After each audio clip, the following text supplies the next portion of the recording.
comment allez-vous? J'espère que vous allez bien. Bienvenue dans une nouvelle vidéo, bienvenue sur Helen's Universe, la chaîne qui vous présente de la littérature afro et caribéenne et surtout de la littérature haïtienne. Aujourd'hui, j'ai voulu vous faire une vidéo que j'aime bien, que je pense que j'ai pas eu la chance de faire l'année dernière, mais ce n'est pas grave, je vous mettrai les autres vidéos des années précédentes. Et en fait, c'est le bilan de la mi-année en quelque sorte. Donc 2025 et c'est le Mid-Year Book Freak Out de 2025. Je regarde ici parce que je regarde parfois mon téléphone et je regarde aussi un cahier où j'ai mis toutes ces informations. On ne va pas tarder, on va commencer avec la première question qui est le meilleur livre ou le meilleur livre de l'année. J'en ai plusieurs. Je vais mettre en premier lieu La rue Cazenay aux éditions Présence africaine de Joseph Zobel. J'ai vraiment beaucoup aimé ce livre, un classique de la littérature entière, je dirais, de la littérature ou des littératures noires et de la littérature martiniquaise. J'ai également aimé Le Mât de Cocagne aux éditions Folio de René Depès, un classique de la littérature haïtienne que j'ai vraiment adoré. C'est de ce livre dont je vous parlais dans l'une de mes vidéos, en tout cas vlog lecture, que je n'avais jamais lu et que j'avais vraiment envie de lire parce que c'était un classique de la littérature haïtienne et de la littérature caribéenne évidemment, et que j'ai vraiment aimé. Je vous en dirai plus très bientôt sur cet ouvrage. Et un autre livre que j'ai vraiment beaucoup aimé, c'est La Sirène de Black Conch aux éditions Mémoire d'Encrier de Monique Roffy, qui se présente comme ceci en français. Ce livre m'a vraiment beaucoup aimé. Il y a d'autres ouvrages que j'ai aimés également et je suis en train de lire certaines choses, donc je suis un peu mitigée, mais je pense que ces trois-là font partie de mes meilleurs ouvrages jusque-là.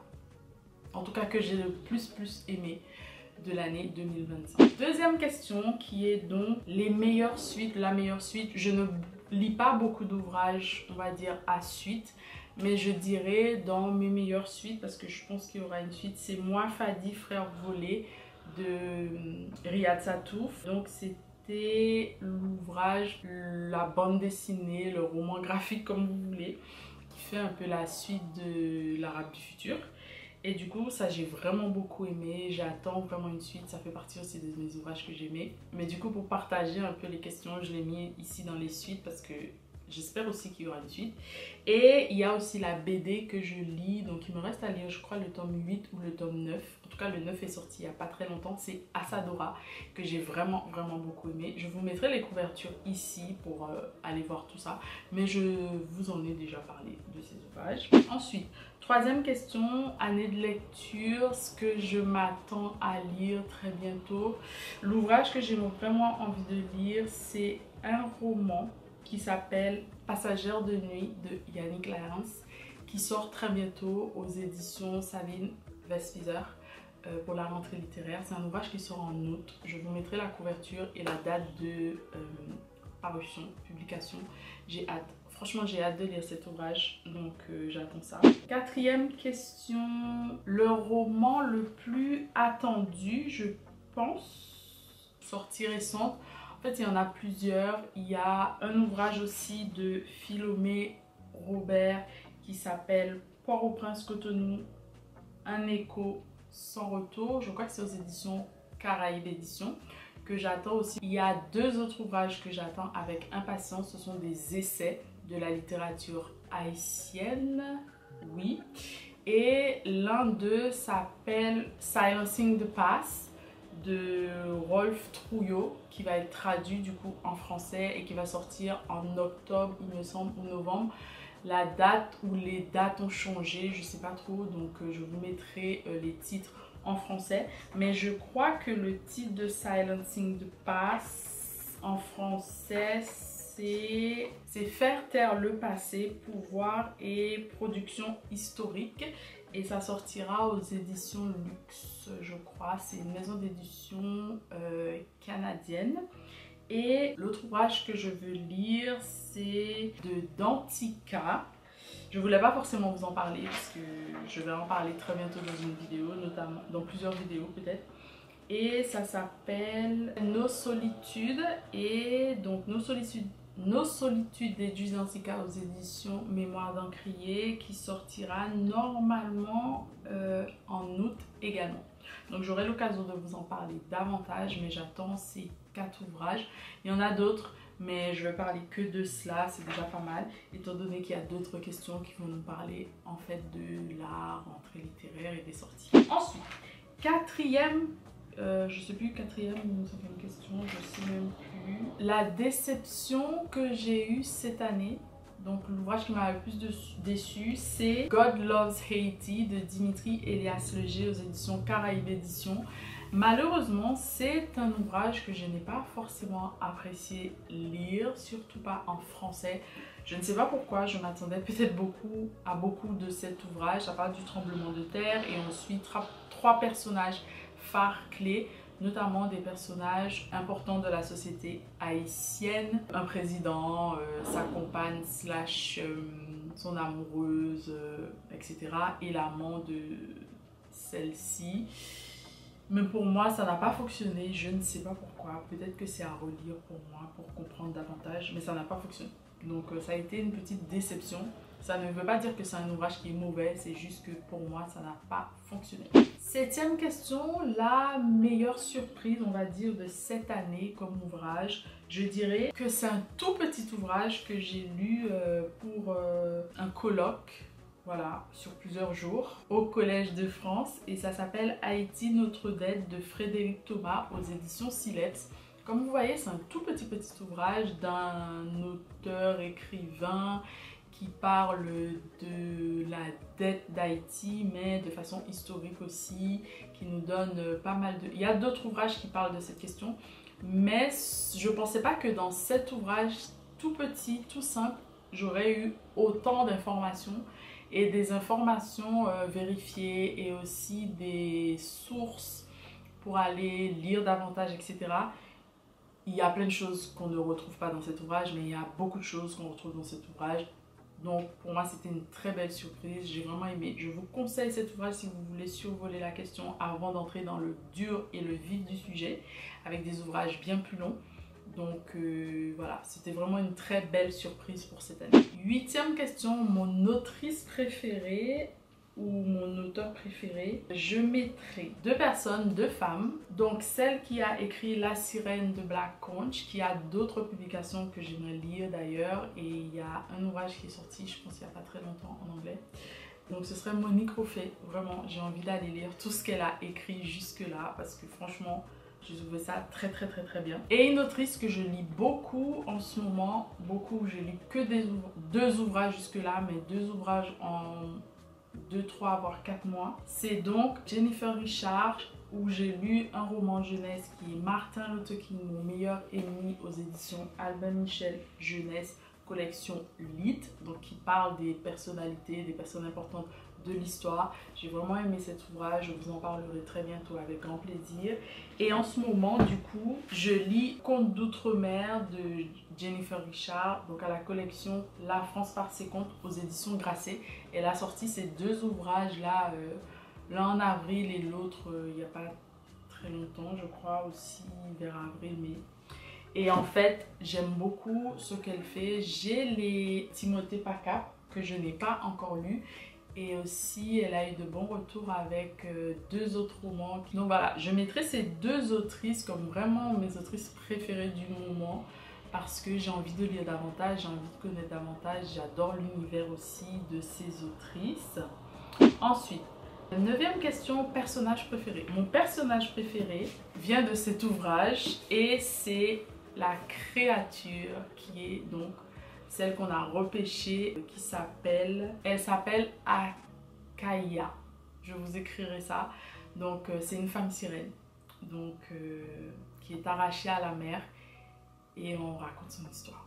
J'ai adoré ce personnage. Je pourrais être ce personnage. Elle a subi trop de choses horribles, mais j'ai quand même aimé ce personnage. Et je pourrais mettre un autre personnage préféré, mais Akaya va rester mon personnage préféré. Ce serait le petit José de La Rue Casse-Nègre. Parce que ça me rappelle mon enfance aussi, même si là c'est un garçon. Mais voilà, en gros ça me rappelle beaucoup mon enfance et pas mal de choses qu'on aurait en commun. Donc je mets aussi José. 10e question, c'est le livre qui m'a rendue heureuse. En fait, je sais pas quel livre qui m'a rendue heureuse. Franchement, de tout ce que j'ai lu, je pense pas avoir de livre qui m'a rendue heureuse. Mais j'ai eu des moments où j'ai été heureuse. Et je vais parler quand même d'un ouvrage. Pourquoi? Je vais parler de Maman et moi et maman parce que c'est un ouvrage que j'ai redécouvert en français cette fois-ci. Mais j'ai redécouvert aussi Maya Angelou dans tout ce qu'elle a fait dans sa vie. Et j'ai découvert également sa maman, Lady B, qui est une femme qui a été très supportive, qui a beaucoup soutenu sa fille. Et ça m'a rendue heureuse parce que je pense que on a besoin de mamans ou de personnes comme ça dans notre vie. Et je pense que cette relation qui a dû grandir, se forger, se faire, m'a rendue heureuse en quelque sorte.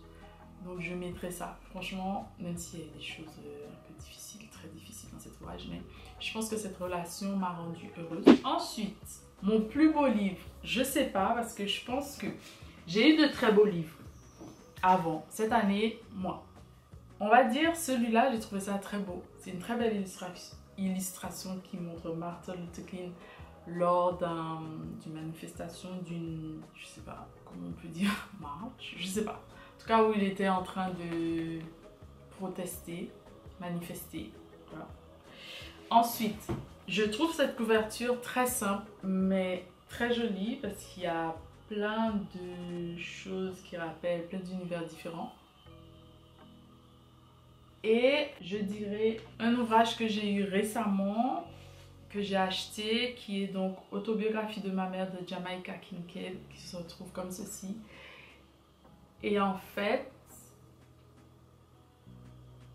je trouve cette illustration magnifique. C'est une vieille édition du livre de poche. Et la personne qui est dessus me donne envie de savoir qui est cette femme, pourquoi cette illustration, etc. Donc je dirais ça. Et j'ai eu que des ouvrages de la littérature française, entre guillemets. Donc vous savez comment les couvertures sont plus ou moins sobres. Donc je dirais ça. Et si j'ai d'autres choses, je vous montrerai après. Mais voilà, c'est plus ou moins ça, je pense, comme belle couverture. Ensuite, dans ces questions-là, j'ai aussi 12e question ou 13e, je sais plus où j'en suis. Livres à lire. Dans les livres que je vous propose de lire, j'en ai déjà parlé, mais je vais proposer Nation Cannibale de Inkoli Jambofan aux éditions de Noël. Juste pour aller voir un personnage qui n'est pas forcément un héros, qui est plus un anti-héros, mais qui va nous mener à nous poser des questions sur deux pays qui auraient beaucoup de choses à se dire et qui pourraient se regarder en face, comme si c'était des miroirs. Donc le Congo, l'un des Congos, je vais vous laisser aller découvrir, et Haïti. Et en même temps, quelque chose qui est pour moi très historique, mais en même temps actuel, et en même temps qui va nous pousser à voir le futur, qui a aussi la présence d'artistes avec les artistes, que ce soit l'art écrit, les romanciers, la littérature et tout, mais il y a aussi l'art des sculptures, voilà, de la peinture, des choses comme ça, surtout. Les voyages aussi, comment on part dans un pays qui pourrait ne pas avoir de lien ou qu'on pense qui est trop loin, qui pourrait pas avoir de lien et se retrouver intérieurement. La météo, des personnalités comme des présidents, la présence de religion / mode de vie, vraiment pas mal de choses. Donc je vous recommande cet ouvrage, allez le lire. Moi, Tituba sorcière de Marie Scondé aux éditions Folio ici, allez le lire aussi, pour pas mal d'autres choses, de la Caraïbe aussi, de la partie Amérique, que ce soit Amérique du Sud centrale, Amérique du Nord. Allez lire cet ouvrage, je pense que ça va vous plaire. Pour tout ce qui est féministe aussi, ou féminin, voilà. Allez lire ça. Et moi, des ouvrages à lire, ben, j'en aurai plein. Déjà, mes ouvrages que je n'ai pas terminés, mes DNF dont je parle beaucoup, parce que ça va peut-être devenir une obsession, je vous laisserai la vidéo. Et les ouvrages que je souhaiterais lire donc de la rentrée littéraire 2025. Ça c'est une autre question, mais je vais les lier. Donc je vous ai déjà parlé de 3 ouvrages de la littérature haïtienne. J'ai un ouvrage que je vais lire bientôt, Dire Babylone de Safia Sinclair aux éditions 10-18. Il va sortir en poche. Ensuite, je vais vous chercher les ouvrages que j'ai déjà mis dans mon Notion, juste une partie de la rentrée littéraire. Aucune nuit ne sera noire de Fatou Diom aux éditions Albin Michel, qui sortira, il me semble, en août, le 20 août. Il y a aussi l'ouvrage de Blaise Ndala qui est L'équation avant la nuit, qui sortira en août également aux éditions La Tesse, il me semble. Et un ouvrage dont on a beaucoup parlé, en tout cas du côté anglophone, c'est James de Percival Everett qui sortira aux éditions de l'Olivier, il me semble. Et ça c'est en août également. Et un petit dernier pour la route de Abdelaziz Baraka Sakine aux éditions Zulma. L'ouvrage s'appelle Le Corbeau qui m'aimait et qui sortira en septembre. Donc voilà, je vous donne juste quelques ouvrages là comme ça, je ne vais pas aller plus loin parce qu'il y en a plein d'autres. Et voilà, je pense que ce sont les ouvrages que j'attends pour la rentrée littéraire entre autres. Et j'espère que vous aussi vous attendez certains ouvrages. N'hésitez pas à me dire ce que vous avez lu, les meilleurs livres de votre année jusque-là, les pires livres, les déceptions peut-être, les plus beaux livres que vous avez achetés, les livres qui vous ont rendu heureux et tout. Moi j'avais déjà fait une petite sélection de tout ça et après j'ai arrangé aussi en fonction de comment je me sens parce que quand j'ai préparé cette vidéo j'ai terminé des ouvrages aussi et du coup ça a ajusté. Il y a d'autres questions que j'ai trouvées sur une autre chaîne qui parlait de mes vidéos préférées. Je ne vais pas nommer forcément une chaîne, une personne, mais les vidéos préférées en ce moment je crois que c'est plutôt des bilans de lecture, les listes aussi que les personnes font en fonction de la période été, etc. Moi, je vais peut-être vous faire une petite vidéo sur l'été, ce qu'il faut lire cet été. Si vous voulez cette vidéo, n'hésitez pas à me le dire en commentaire également, ça me ferait plaisir, et de liker la vidéo aussi.